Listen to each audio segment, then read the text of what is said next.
Welcome to LFG with JJ, the podcast that helps you level up your CX game by navigating CX and AI technologies. I'm Juan the CEO of Zingtree, the AI-powered customer experience platform providing solutions that turn every human into an expert.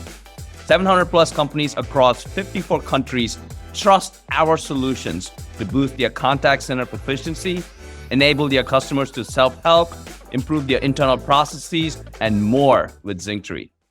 Monika, great to have you here. I'm excited for this podcast. Thanks for joining us. Love to start about hearing about your background right off the bat. You know, you've had a phenomenal customer experience career till date. You have a unique background. So would love to hear about, how you got to where you are as a CX leader. Sure. So I started in the CX industry quite some time ago, quite by accident, actually. I was working for a startup called Support Space, which was like the Uber for tech support before Uber. So we used a 1099 contract workforce to provide services online. I wasn't quite sure what I wanted to do for the rest of my life at that point. So I was working as an office manager.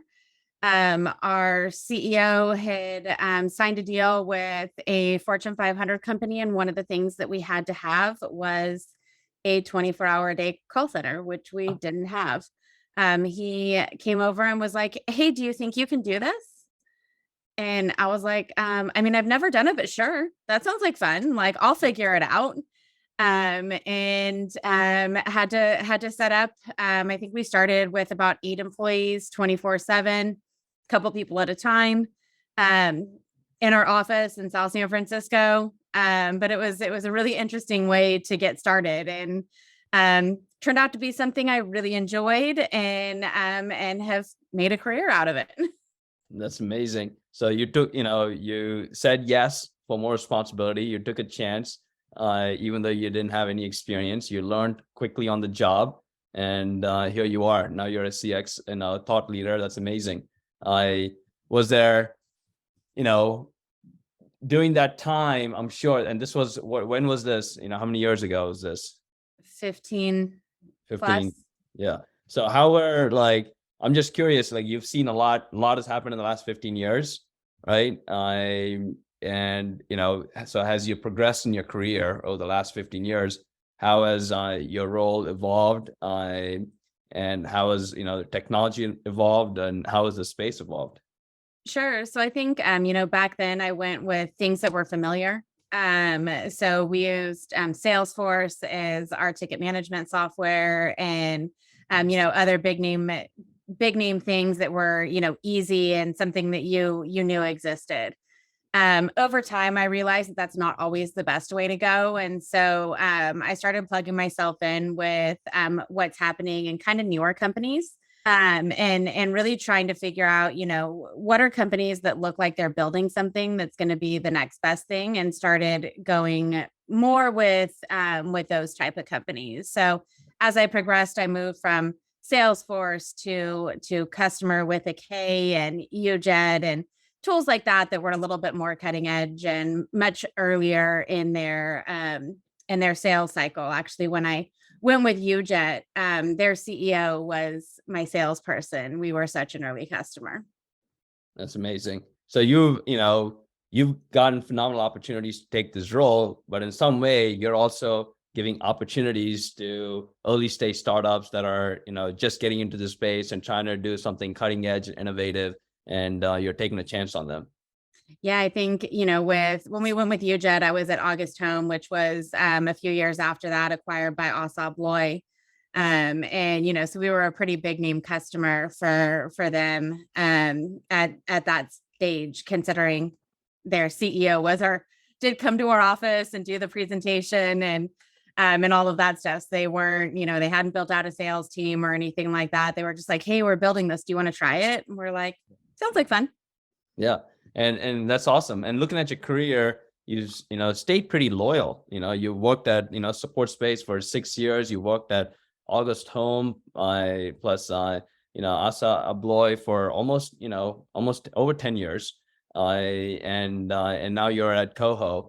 I know you do other things as well. So talk to us about, your long-term commitment to these organizations, which is kind of unheard of a lot of times, especially in the customer experience space. People are always rotating in and out.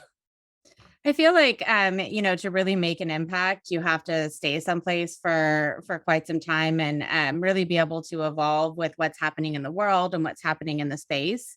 And it's not really something you can do in 2 years. I feel like at KOHO, where I'm at today, I've made a pretty big impact in the almost 1 year that I've been there. But I feel like there's so much more that we can do, and we've got big plans on the roadmap for the next couple of years. That's amazing.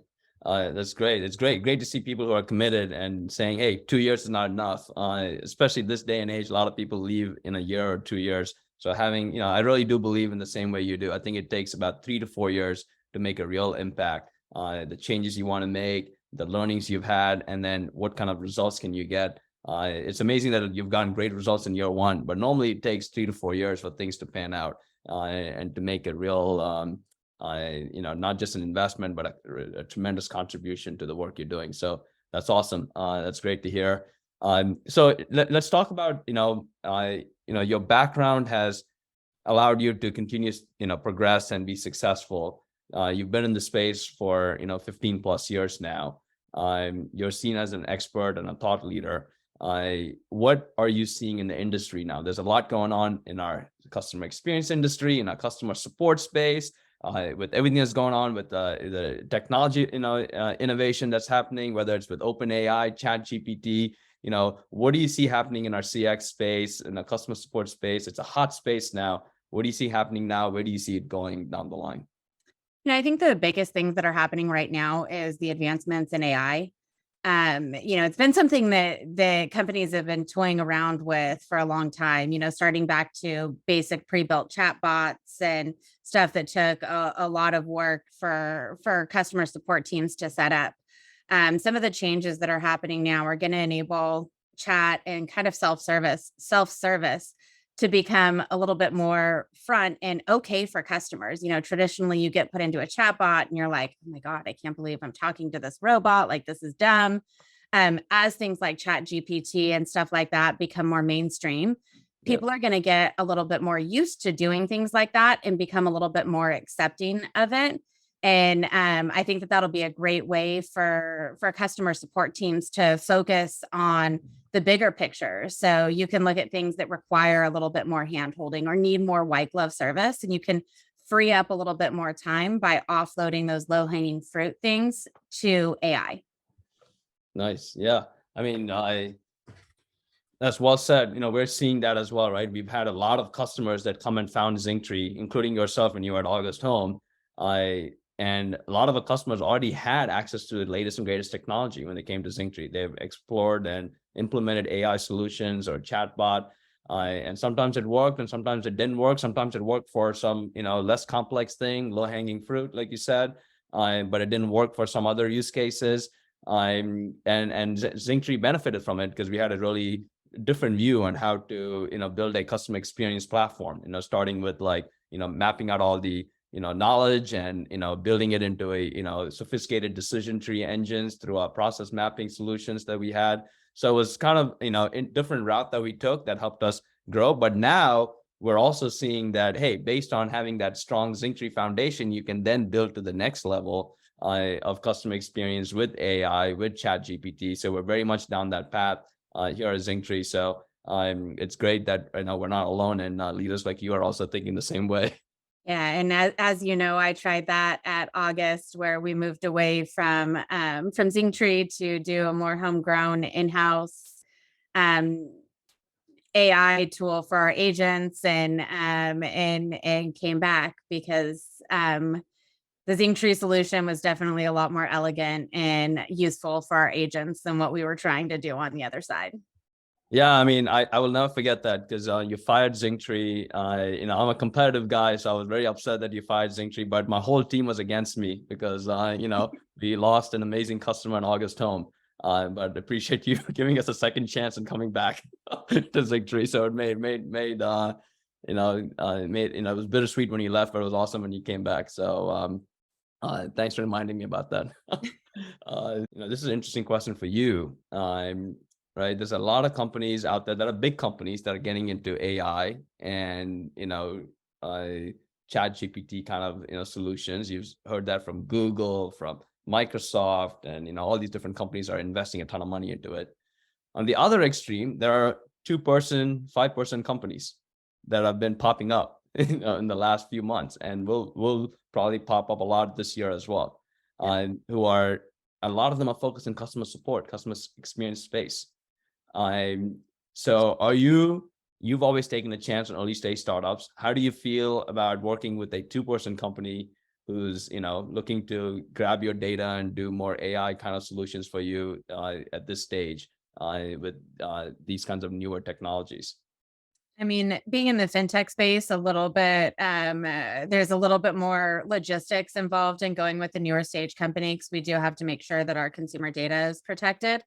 Um, but that being said, we are looking at how some of our companies that we're working with today that are some newer companies are integrating with ChatGPT, and how can we leverage some of those things and really kind of bring in that automation with some of our existing companies. That's great. That's great to hear. Um, that's good. You've got an open mind, and you're working through understanding what's the latest and greatest in technology advancements in your space. So about your job, you've got a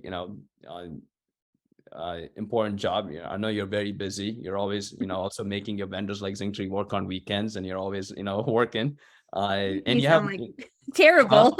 no, it's good. It's good. You keep us honest. You push us to do better. And that's what I'm sure. I'm sure KOHO is extremely lucky to have you, right? So you're fully plugged in your work. You're hands-on involved. You understand the tech stacks that you use. So tell us a little bit more about your day-to-day job. What kind of tech stacks you use, your team. Your company. Would like to learn more about how you go about executing every day. Sure. So at KOHO, we've got both an internal and an external team. So our internal team consists of kind of what I call 3 pillars. So I have my production front lines. I have what we consider our lab, which is really our thought team that takes stuff that's changing and digests it and spits out. Here's what you can share with the production team to help understand as training processes. They're my main consumers of Zingtree. They're building all of the trees and all of that stuff. And then I have my QA team that just kind of checks and makes sure that things are going the way that we want them to. We also use an external BPO to provide most of our frontline support. Right now, we're using Intercom as our ticket management software, which has been great. They have so many things as far as how we can outreach and kind of message users when something goes wrong, or that we want to alert people to something. So I love the proactivity that they're able to provide us. And we're using a company called Forethought for our AI chatbot. And then, as you know, our internal process management tool is Zingtree. Great. What's you're obviously very familiar with Zingtree. You've used it at various different roles in your career. How has Zingtree impacted you, and more importantly, what is your message to Zingtree Nation? What more do you want from Zingtree? We can get this message to them directly.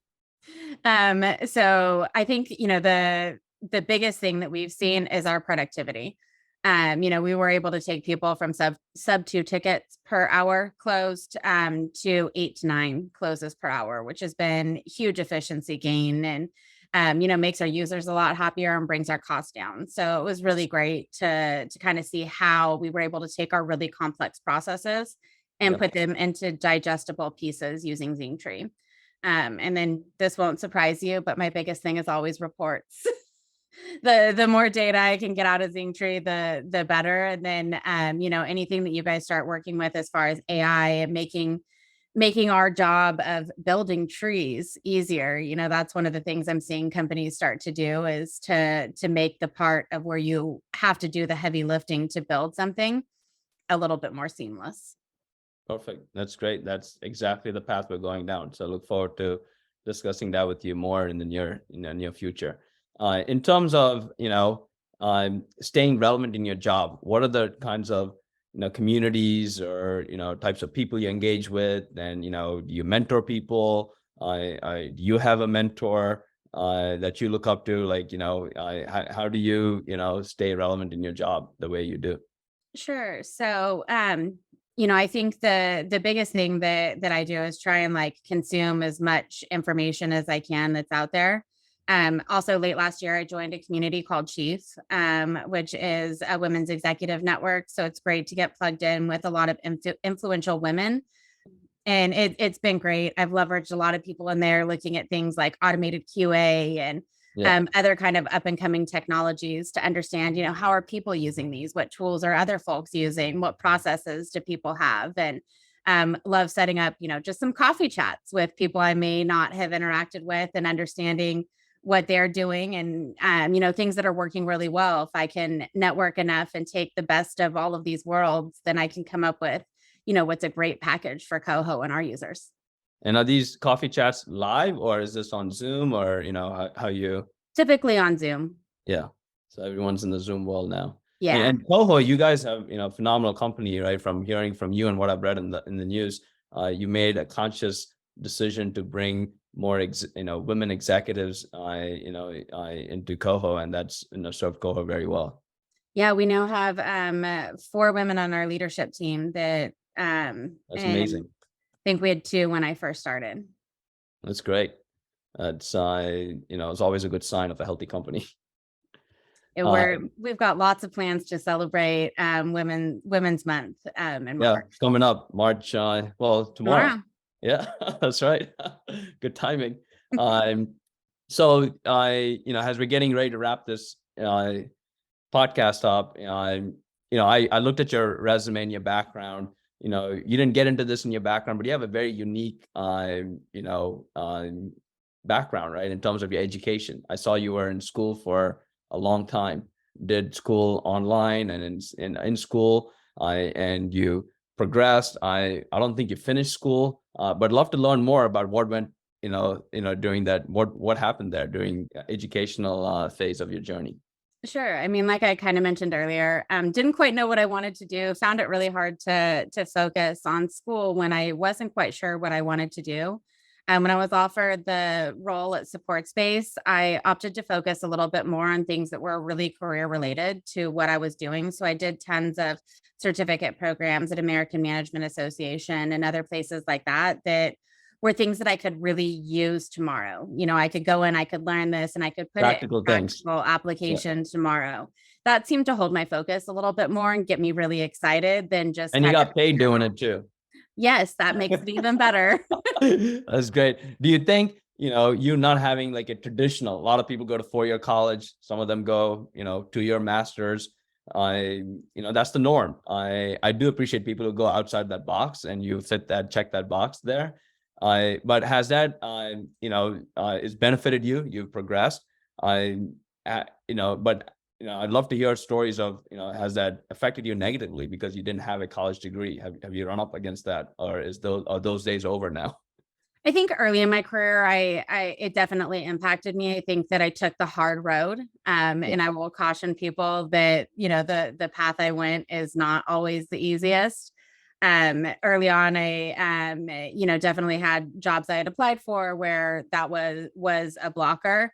At this point, with 15, 17 years of experience and a proven track record, I don't necessarily think it's something that holds me back today. But I think that early on in my career, it definitely did, which is why I'm so thankful to the CEO of Support Space that gave me an opportunity that I probably wouldn't have gotten otherwise. That's amazing. Are you still in touch with the CEO of Support Space? I am actually, just exchanged emails with him the other day. That's great. You're staying connected. Well, who wants it easy? No one wants it easy these days. I don't know. I probably would have liked to have it be a little bit easier. I have a saying that if it's too easy, it's not worth it. So when you go through some hardship, I think satisfaction is much higher. So congrats on the success. On that note, what advice would you give someone who's just getting their career started? To the listeners out there who are just getting their career started in the professional world or even getting into the customer experience world. What advice would you give, them or a younger Monica who's just getting started now? Stay connected, join as many groups in, places like LinkedIn that offers lots of communities that are relevant in the space, and read. I will read any book that is relevant. I read leadership books. I read stuff about the CX space. Anything that you can consume and just, continue to grow and broaden your horizons will give you much more opportunities. That's awesome. Any book recommendation on the CX space? My favorite CX book is always going to be Delivering Happiness, which is the book about Zappos. Yep. Yeah, that's a great story. Yes. And that's awesome. And they got acquired by Amazon, which is a leader in, customer experience. Yep. So yeah, that's great. And then, so you've got a pretty busy life. What do you do outside of work and outside of when you're, pushing vendors like Zinctree to step up? What do you do for fun? What are your hobbies? I know I told you about me playing pickleball. We got to get you out there. But what do you do relax outside of work? Sure. I love baking. I pretty much bake stuff for my family pretty much weekly. And also love doing crafts. I'm actually just finishing up some little end of year gift baskets for my boyfriend's son's basketball team that we're gonna pass out this week. They look like little basketball hoops. They're really cute. Wow. And then You got one of obviously, those there? Oh, I'd love to see it. Wow. so So every player gets one? yes. That's awesome. And they are complete with little bottles with the basketball team The team's and logo on it and their everything. name. Personalized, name and their number on it. Wow. That's pretty cool. And then you bake. What kind of things do you bake? Cookies, like dessert stuff? Yeah, lots of desserts, cookies, cupcakes, cakes. Love to. I think most of my friends ask me to do their kids' birthdays and stuff like that. I was at this conference in December, a customer experience conference, and I was speaking, and we actually had a testimonial from you or something about you on the screen in the presentation. And there was some noise in the crowd, and I said, "How many of you know Monika?" And like a bunch of folks raised their hand, and everyone was positive, but they had a little smirk on their face. Hey, Monika's always keeping us honest, pushing us to the limit. So I know you did that with us, across the board, including with pricing. But if I knew you were a baker, then I would have negotiated that, hey, we should have gotten some sort of like chocolate chip cookie for the discount we gave you. It definitely was a trick in my arsenal to get things through to engineering back in the in-person days. Yeah. I would, if we had something that was really impacting our team, Yeah. we would ask engineers like, "Hey, can someone do this like for us on the side? I'll bake you some cupcakes." Or when we did bug bashes and things like that, I would offer up, the winner of the bug bash could tell me what kind of cupcakes to make for the engineering organization. That's awesome. I love it. That's great. Got to have some fun with that. That's great. Well, thank you, Monika. Thank you so much for taking your time out of your busy schedule. Congrats on an amazing career, being a CX leader and having this unique background. Are excited to get this podcast out.